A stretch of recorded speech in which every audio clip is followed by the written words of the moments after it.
Avant de commencer la vidéo, je vais faire un petit avertissement sur certaines images qui pourraient être choquantes, donc pour les plus sensibles d'entre vous, je vais vous demander de bien vouloir quitter la vidéo. Merci de votre compréhension.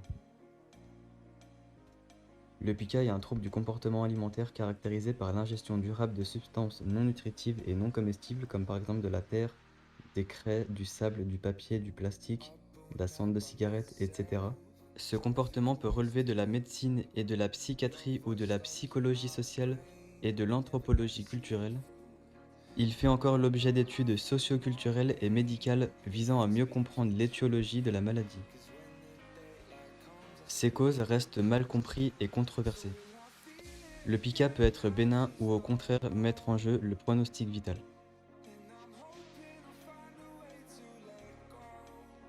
L'affection commence habituellement entre 4 et 8 ans, le plus souvent avant l'âge de 20 ans, mais peut exceptionnellement apparaître plus tardivement et dure tout le reste de la vie.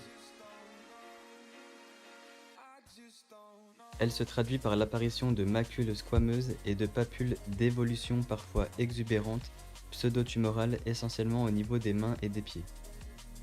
Dans ces liaisons, on retrouve des papillomavirus de type 5 et 8, virus que l'on retrouve chez 80% des sujets de la population normale asymptomatique.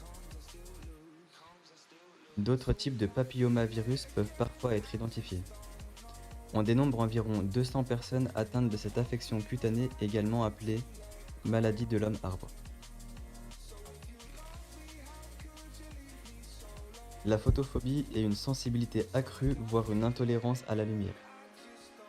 Lorsque l'individu qui en souffre regarde une source lumineuse, elle provoque des douleurs et des migraines avec une plus grande sensibilité qu'une personne n'en souffrerait pas. Par exemple, une personne photophobe peut aussi avoir mal aux yeux et à la tête en regardant un reflet de lampe.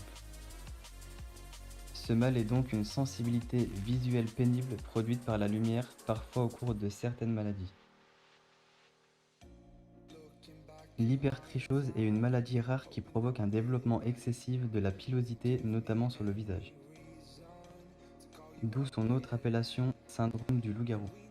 Cette maladie est extrêmement rare et touche, selon le portail des maladies rares et des médicaments orphelins, moins d'une personne sur 1 million.